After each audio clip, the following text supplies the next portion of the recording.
Di video sebelumnya, saya janji mau bahas tentang komisaris. Tetapi janji tersebut harus ditunda karena pada bagian direksi ada beberapa aspek yang masih perlu saya bahas, yakni pada saat saya bilang jadi direksi ini ibaratnya adalah nyawa dari perseroan. Karena apa? Karena segala tindak tanduk PT itu akan diatribusikan balik ke direksinya. Nah, pertanyaannya adalah apakah atribusi itu dan apakah penggunaan kata atribusi dari PT ke direksi atau sebaliknya itu merupakan istilah yang benar? Kita bahas hal tersebut pada kesempatan kali ini. Di dunia hukum, kita mengenal ada 3 jenis pemindahan atau pengalihan wewenang. Pertama adalah atribusi, pelimpahan wewenang berdasarkan undang-undang. Ini biasa dipakai buat organ-organ pemerintah. Jadi misalnya presiden punya wewenang untuk menjalankan militer di negara ini, maka wewenang tersebut bisa diatribusikan ke TNI dan sekitarnya lah. Kata kuncinya di sini adalah pengalihan berdasarkan undang-undang. Ya, jadi kalau undang-undang tidak mengatur, maka itu bukan atribusi. Yang kedua adalah delegasi. Delegasi ini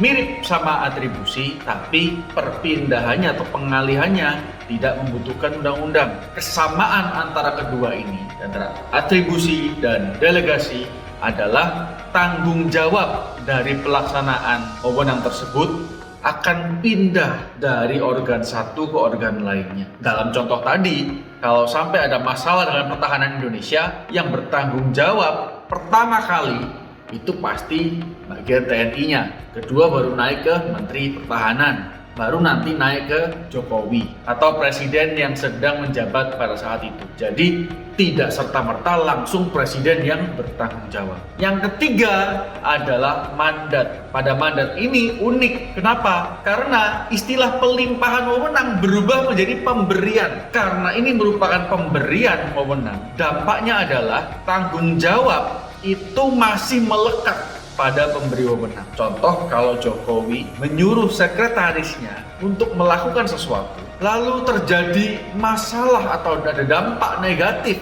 dari perbuatan tersebut, maka bukan sekretarisnya Jokowi yang bertanggung jawab, melainkan Jokowinya langsung yang bertanggung jawab terhadap orang-orang atau pihak-pihak yang terkena dampak dari perbuatan tersebut. Sekarang, apa kaitannya 3 hal ini dengan wewenang yang dimiliki oleh direksi? Kalau menurut hemat saya ini, orang lain mungkin punya pendapat yang berbeda. Pelimpahan wewenang dari PT ke direksi itu merupakan atribusi. Karena pelimpahan wewenang tersebut diatur dalam undang-undang. Jadi meskipun di dalam dunia PT tidak lazim dikenal perbedaan antara atribusi, delegasi, dan mandat, namun berdasarkan definisi, pelimpahan wewenang dari PT ke direksi itu merupakan atribusi. Tapi apakah selalu demikian, Pak? Jawabannya adalah tidak. Karena kalau kita lihat ada hal-hal tertentu di mana pada saat direksi menjalankan wewenang dari PT tersebut, dia dimintain pertanggungjawaban langsung.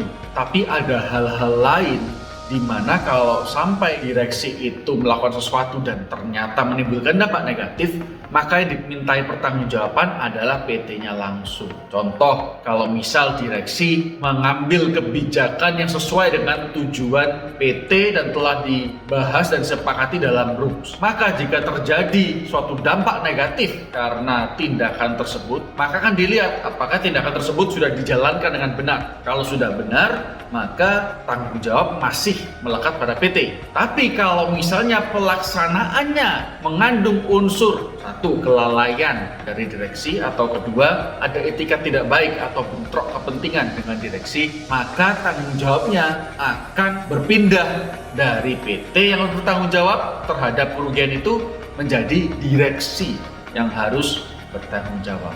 Nah, kalau mau turun ke bawah lagi nih, bedanya kalau direksi menunjuk manajer, accountant, departemen legal, dan segala macam jabatan-jabatan yang biasa kalian temui di perusahaan, termasuk sales.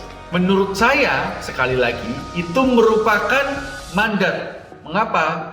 karena hal itu berhubungan dengan kewenangan direksi. Jadi sebenarnya direksi inilah yang berwenang untuk mengurus accounting, marketing, manajemen, dan segala macam. Tapi karena dia merupakan satu orang, sehingga tidak memungkinkan mengurus semua itu, makanya direksi memberikan mandat dalam bentuk kontrak kerja kepada manajer operasional, accountant, dan lain sebagainya. Maka dari itu, ketika terjadi masalah seperti tidak tercapainya sales, mismanagement, itu semua tanggung jawabnya akan lari ke direksi. Jadi sebagai direksi, kita nggak bisa bilang, loh itu kan salahnya HR, saya nggak ikut-ikut. Oh, itu kan gara-gara sales tidak memenuhi target, itu kan gara-gara finance nggak hati-hati dalam pakai uang, makanya saya tidak bisa dipersalahkan. Itu pendapat yang keliru. Jadi kalau PT ke direksi itu bisa merupakan atribusi, tapi juga bisa merupakan mandat, tergantung situasi. Tapi kalau dari direksi ke bawah itu udah pasti mandat. Jadi kalau kalian sebagai pekerja ya atau staff di dalam suatu kantor, kalau kalian disalah-salahkan oleh direksi di depan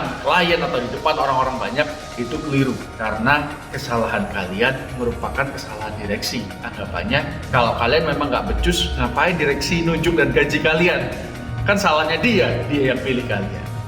Sekian video kali ini, nantikan video-video kita berikutnya.